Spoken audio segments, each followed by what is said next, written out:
Hello friends and welcome to CSC. Bhavna Patidar here. और friends हम पढ़ रहे हैं कि जैसे कैसे राज्यों का पुनर्गठन होता है, ठीक है। भाषाई आधार पर, संस्कृति के आधार पर, प्रशासनिक सुविधा के आधार पर क्या क्या कारण वगैरह हो सकते हैं नए राज्यों के निर्माण के लिए या गठन के लिए। और कहाँ, जैसे कि हमने देखा था कि महाराष्ट्र में विदर्भ, उत्तर प्रदेश में बुंदेलखंड और गोरखालैंड, कहाँ पर, पश्चिम बंगाल में। इन राज्यों की मांग वर्तमान समय में हो रही है, ठीक है। तो हमने देखा था कि कैसे बड़े राज्यों को छोटा कर दिया गया था प्रशासनिक सुविधा के आधार पर, राष्ट्रीय सुरक्षा के आधार पर, ठीक है फ्रेंड्स। तो हम देख रहे थे कि कैसे छोटे राज्य के कुछ पॉजिटिव एंड नेगेटिव इम्पैक्ट्स होते हैं, वही आज हम इस वीडियो में देखेंगे। तो आइए देखते हैं, लेकिन उसके पहले आप सीएससी द एजुकेशन रिवॉल्यूशन को लाइक शेयर सब्सक्राइब करना ना भूले, ठीक है फ्रेंड्स। तो देखते हैं छोटे राज्यों से क्या क्या लाभ होता है। अगर आप बड़े राज्य को डिवाइड कर छोटा राज्य बना देते कि ठीक है, प्रशासनिक सुविधा होगी, राष्ट्रीय सुरक्षा में भी प्रॉफिट होगा, तो क्या क्या उसके लाभ है, ठीक है। स्वतंत्रता प्राप्ति के बाद से सरकार की भूमिका में बदलाव आए हैं। यह स्वाभाविक है कि एक अगर टाइम आएगा, आपको पावर मिलेगा, ठीक है, एक लंबा समय मिलेगा कि सरकार को परिवर्तन के लिए, क्योंकि हमने एक लंबी गुलामी देखी थी अंग्रेजों के अंडर, ठीक है। तो सरकार की भूमिका में भी बदलाव आए हैं और आने भी चाहिए। अब राज्य द्वारा अपने कार्य स्वरूप में बदलाव लाते हुए स्वयं को विकास प्रायोजक संगठन, ठीक है, कि हम डेवलप करेंगे, उनमें राज्यों में खुद में यह कॉम्पिटिटिव फीलिंग है तथा सुशासन जैसी नीतियों पर आधारित है, ठीक है। जैसे कि सुशासन, यही अभी आजकल में चल रहा है, सुशासन, ठीक है। इस कार्य के लिए ज्यादा व्यापक सरकारी मशीनरी की आवश्यकता होती है। सरकारी मशीनरी वही कि जो आपका प्रशासन देखेंगे, यानी कि एडमिनिस्ट्रेशन, ठीक है। तो छोटे राज्यों से क्या लाभ हो जाएगा कि अगर राज्य छोटा है तो वहां पर सरकारी मशीनरी भी अच्छे से कार्य कर पाएगी, सुशासन हो पाएगा। और विकास की दृष्टि से राज्य अपने आप को देखेंगे कि न केवल जो मूलभूत सुविधाएं हैं वह लोगों को प्रदान करे, बल्कि वह विकास की ओर भी अग्रसर होंगे। यह छोटे राज्य होने का एक लाभ है, ठीक है। इस मामले में छोटे राज्य अधिक कारगर साबित हो सकते हैं, ठीक है, अधिक कारगर यानी कि प्रोडक्टिव, ठीक है। संतुलित राजकोषीय व्यवस्था, ओके। अगर छोटा एरिया है तो आप हर जगह फोकस कर सकते हैं। राजकोषीय व्यवस्था के लिए छोटे राज्य अधिक प्रभावी होंगे। छोटे राज्य जनता की प्रमुख आवश्यकताएं, मांग, समस्याओं की ओर पहले की अपेक्षा छोटे होने के कारण अब ज्यादा ध्यान दे पाएंगे। क्यों? क्योंकि आप पहले देखेंगे कि अगर कोई बड़ा राज्य है, पॉपुलेशन ज्यादा है, तो वहां पर आप हर किसी की प्रमुख आवश्यकताएं भी पूरी नहीं कर सकते। हर कोई मांग कर रहा है, अपनी अपनी समस्या बता रहा है, लेकिन मशीनरी जो कि लिमिटेड है, प्रशासनिक मशीनरी या सरकारी मशीनरी जो कि लिमिटेड है, वह इतने बड़े एरिया पर, इतने लार्ज पॉपुलेशन पर फोकस नहीं कर पाएगी। लेकिन अगर आपका राज्य छोटा है तो वहां पर यह सारी चीजें सुचारू रूप से, सुलभ रूप से हो पाएगी, ठीक है। वहां पर प्रशासन भी अच्छा होगा, वहां पर लोगों की आवश्यकताएं, उनकी समस्याएं, उनकी मांगों पर भी ध्यान दे पाएंगे। साथ ही राजकोषीय व्यवस्था, यह भी छोटे राज्यों में अधिक प्रभावशाली होती है, ठीक है। अब छोटे राज्यों का गठन, तो इसकी क्या क्या लाभ है वो हम देखते हैं। यह तो हमने देख ही लिया है उस सीरीज में, और आगे क्या क्या नई चीजें हो सकती है।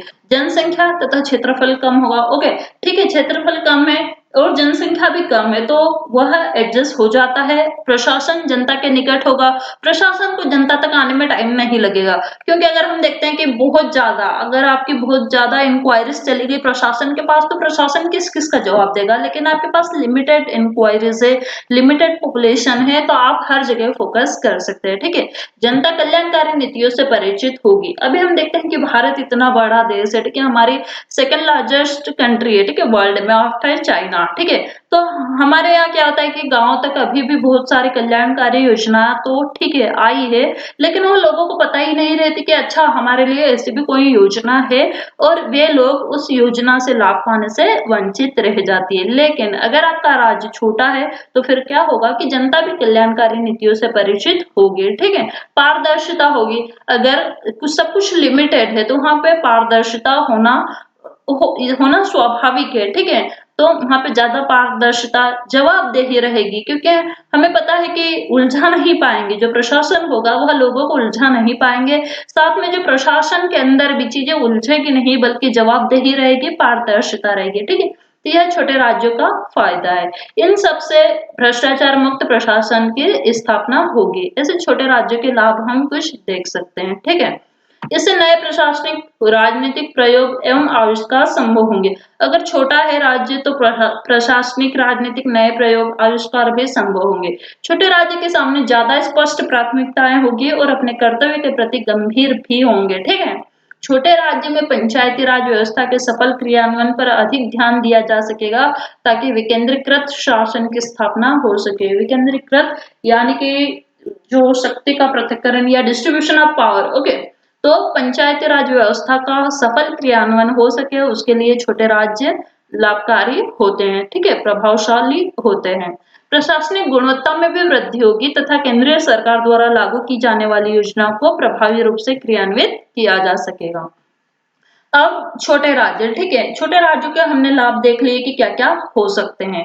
तो यह बात सच है कि उत्तर पूर्व के राज्यों द्वारा अच्छे परिणाम सामने नहीं आए। अब उत्तर पूर्व के राज्य के अच्छे परिणाम सामने नहीं आए, इसका मतलब क्या है कि वहां के राज्य छोटे हैं लेकिन उनके परिणाम अच्छे नहीं है। जो हमने अभी ऊपर लाभ गिने हैं वहां पर यह लाभ देखने को नहीं मिलते हैं, लेकिन हिमाचल प्रदेश, हरियाणा, गोवा, उत्तराखंड ने अच्छा परिणाम दिए हैं। इसका मतलब क्या है कि हिमाचल प्रदेश, हरियाणा, गोवा और उत्तराखंड भी छोटे राज्य है और उन्होंने यह सब प्रॉफिट जो कि अभी हमने देखे हैं कि वहां पर प्रशासन अच्छा होगा, ठीक है, वहां पे मूलभूत सुविधाएं लोगों तक पहुंचेगी, लोगों की समस्याएं प्रशासन तक जाएगी, ठीक है, सब कुछ अच्छे से होगा। तो यह छोटे राज्यों की विशेषता है।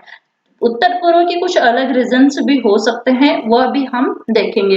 लेकिन छोटे राज्य जैसे हिमाचल प्रदेश, हरियाणा, गोवा, उत्तराखंड, यह एक अच्छे उदाहरण है छोटे राज्य होने के, क्योंकि इन्होंने अच्छे परिणाम दिए हैं। ठीक है, राज्य के पुनर्गठन के बाद अभी भी भारत में आधे से अधिक ऐसे राज्य हैं जो जनसंख्या में ऑस्ट्रेलिया के बराबर है। ठीक है, तो राज्य के पुनर्गठन के बाद अभी तक वर्तमान समय यानी कि प्रेजेंट टाइम तक यह स्थिति है कि आधे से अधिक राज्य जो भारत के हैं उनकी पॉपुलेशन कितनी है, ऑस्ट्रेलिया के बराबर है। तो आप सोच सकते हैं कि कितनी ज्यादा पॉपुलेशन है हमारे यहाँ। ठीक है, और उनका छोटा होना, हमारे राज्य का छोटा होना बहुत ही जरूरी है।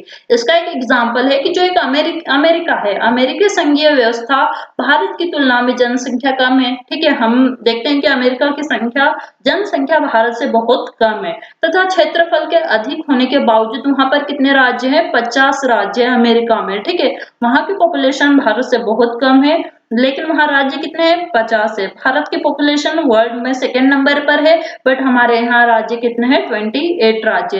तो राज्यों का छोटा होना बहुत ही जरूरी है। जो प्रॉफिट्स हमने ऊपर देखे, अगर उन्हें पाना है तो राज्यों का छोटा होना जरूरी है। ठीक है, तो भारत में छोटे राज्यों के गठन पर गंभीरता से विचार किया जाना चाहिए, क्योंकि अगर छोटे राज्य होंगे तो यह जो सारे प्रॉफिट हमने देखे हैं वह हमें देखने को मिलेंगे। ठीक है फ्रेंड्स, तो आज के हमने इस वीडियो में देखा कि छोटे राज्यों के क्या क्या लाभ है। ठीक है, अगले वीडियो में हम देखेंगे कि छोटे राज्य के होने से क्या क्या हानियां भी हो सकती है, कि अगर आपका राज्य छोटा है तो उससे क्या हानि होगी।